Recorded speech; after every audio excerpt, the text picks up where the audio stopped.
I was saying, I don't know, man. I don't know if Kamala Harris, I don't know if she's going to be the one to really do it. I know, we were all saying that. I was completely wrong on that. Yeah.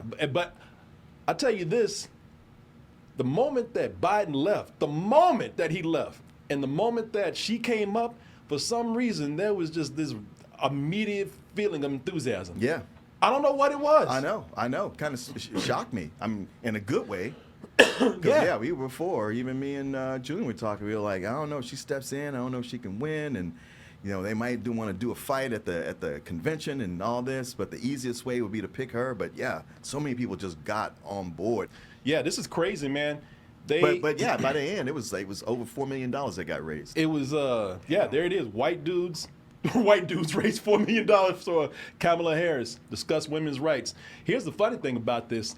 Now, here's how you know they kind of got them on the ropes a little bit and got them scared. Because they got some of these people acting like just real petty-ass bitches, man. So everywhere they were getting massive views and people were coming in. I think I forgot where it was where they were, but they were getting like over 100,000 views at the time. Yeah. And then that's when X came in and said, "You have been suspended." Oh boy. Freedom of speech. Uh-huh. But yeah, Elon Musk. Elon came in and said, freedom for him. "I can't have this." You got to go. Yeah, Joe racist ass. Yeah, he took that right off. But yeah, man, you know, the biggest thing with this is that I think women are the ones that are really enthusiastic about this because they realize that they have somebody who's trying to protect their interests and their rights. There's so many women, more women than I thought. I don't know. I mean, it was something about Biden that was just making people be full of apathy. I don't know what it was. Mm-hmm. And I hated that, people can't take certain threats and issues enough to just go ahead and just protect themselves against it no matter who's up there. Mm-hmm. If somebody has your best interests at heart, it should not be something where it shouldn't be like American Idol or something where they coming out and trying to entertain you or have, politics should not be based on an act, a performance, or looks, even charisma to a certain point. Exactly. It should be about who has the best policies and who has your best interests at heart and the best interests of the country, and to a certain extent the world. But that's how it is. But I do think that in this case it wasn't just a matter of Biden not being charismatic enough. People just scared. They're just kind of like, this guy, he's short fusing in real time right now. Mm-hmm. But man, there's been a lot of pushback on a lot of things that are happening that are a reaction to, not even a reaction, people feeling emboldened by Trump. This is why Trump worries me, man. I'm so glad that Project 2025 that got so much attention because now even the Republicans are trying to distance themselves from that. Are they? Oh yeah. Even now, I don't know how much I believe it, but today, and it's probably because everybody's highlighting it right now. Everybody's putting it out there. There was a woman that she printed it out, and that shit was thick. Yeah. It was about a stack of 3 phone books or something. And so I think even some conservatives are like, wait a minute, they said all that shit? Yeah. And so now they're putting out statements like, listen, we are not about this shit, okay? And if you keep saying we are, there will be consequences. So they are really, they're consequence. Come on. Yeah. And, now you say something. And I think it's because they see how energized people are behind Kamala Harris. Mm-hmm. Yeah, Trump put out a statement today. Look, I ain't down with this shit already. I told you. The man still keep my name out that shit. I do think that there's a certain point that you get to where you see how this shit, it leaks over into shit that they want. Yeah. So it's but they'll get the ball. If they win, they'll get the ball rolling on it. And even though maybe some of it won't pass, there's some of it like this. Some of it will. All of it is bad. These conservatives, not all, but there's plenty. They're such hypocrites. They just say what they think religious fundamentalists want to hear. Yes. And they will allow it to a point where they say, all right, this is starting to fuck with me now. don't want a theocracy even as much as they say they do. And that whole like, yeah, they say they're going to do this, but they're not really going to do it. We said that about Roe v. Wade. Because that was always the thing, you know, the abortion issue was something that was a back and forth. It's like, oh, we can pull it out a little bit, but we don't really want to get rid of abortion. And then suddenly it got tipped over and it happened. Oh, yeah. No, it did. But also look at what's happening with J.D. Vance. DJ Vance.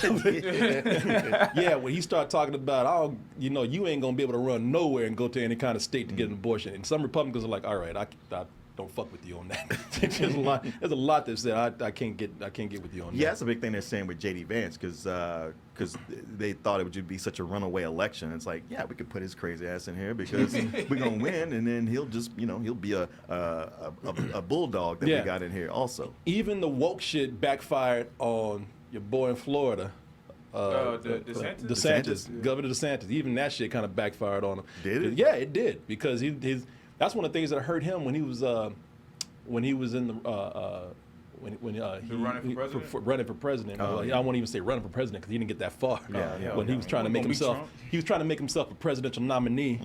Yeah, that everybody told him, like, man, listen, all right, that woke shit was kind of cool for a while, but you know, now this is not what we really focusing on, and it kind of backfired on him. That's one of the reasons why he did not go very far. Trying to be a presidential nominee. Well, also he had Trump making fun of him. Oh yeah, but he was all behind Trump at one point, you know, and then he started running for trying to be a presidential nominee, and he tried to have it both ways. Tried to have it both ways. I'm not going to attack Trump. I'm just going to run against him. He's way too. They talk this shit, but he's way too ultra conservative for a lot of, even for these conservatives. And they found out that he fucked couches. Man, on that white dude's call, they brought that up so much. It was one dude, that's all he talked about. He mentioned couches every other sentence. It do fuck couches, what? He admitted, kind of like I said, I had sex with a vacuum cleaner. He didn't do it like last week or anything, but it was, you can't be no real ultra conservative guy and admit that you fucked a couch even at some point. It was in a book, I think. Why he bring that shit up? It's in his book. It was in a book, and before he figured out where he was going to be. You come in, listen, if you got political aspirations, you can't be putting shit out there like that. Well, also, he's been, you know, somebody who's gone back and forth. Like, one of his best friends was or is trans, but then he's talking against trans. And then he was saying Trump was an idiot and the worst thing that happened in his country and another Hitler. And now he's like, no, I've since turned around, and I think he's cool. Yeah.